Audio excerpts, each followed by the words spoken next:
Hi అండి, welcome to my channel. ఈరోజు నేను మెంతికూర చట్నీ చేస్తున్నాను. మెంతికూర అనేది ఆరోగ్యానికి చాలా మంచిదండి. తప్పకుండా ట్రై చేయండి. మెంతికూర చట్నీ వేడి అన్నంలో కొద్దిగా నెయ్యి వేసుకొని తిన్నామంటే చాలా సూపర్గా ఉంటుంది.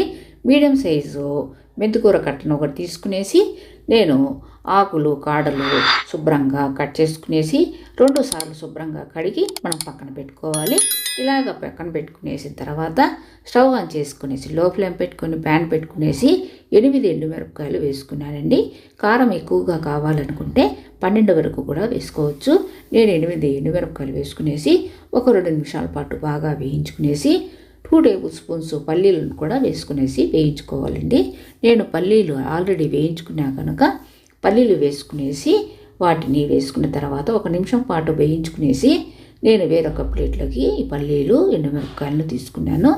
మళ్ళీ ప్యాన్ పెట్టుకునేసి మీడియం ఫ్లేమ్ పెట్టుకునేసి 2 టేబుల్ స్పూన్స్ ఆయిల్ వేసుకుని ఆయిల్ అంతా వేడెక్కిన తర్వాత మెంతికూర, కొద్దిగా కొత్తిమీర, వెల్లుల్లి రెబ్బలు ఒక 8 వరకు వేసుకునేసి 2 మీడియం సైజు టమాటాలను కూడా వేసుకున్నానండి. మనం టమాటాలు వేసుకున్నాం కనుక చింతపండు అనేది కొద్దిగా వేసుకునేసి లో ఫ్లేమ్కు చేంజ్ చేసుకునేసి ఫ్లేమ్ను కొద్దిగా మగ్గాలండి. ఆకంతా మగ్గేలోపు ముందుగా వేయించుకున్న పల్లీలు, ఎండుమిరపకాయలు, టేస్ట్ తగ్గట్టుగా సాల్ట్ మిక్సీ జార్లో వేసుకొని కోర్సుగా బ్లెండ్ చేసుకొని పక్కన పెట్టుకున్నాను.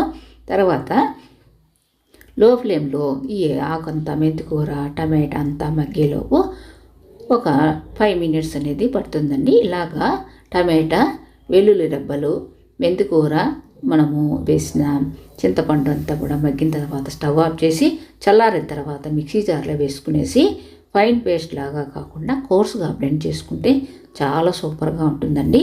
దీనికి తాలింపు కూడా అవసరం లేదు. తప్పకుండా ట్రై చేయండి. ఇంకా మన ఛానల్కి సబ్స్క్రైబ్ చేయని వాళ్ళు ఉంటే తప్పకుండా సబ్స్క్రైబ్ చేయండి. Thank you very much.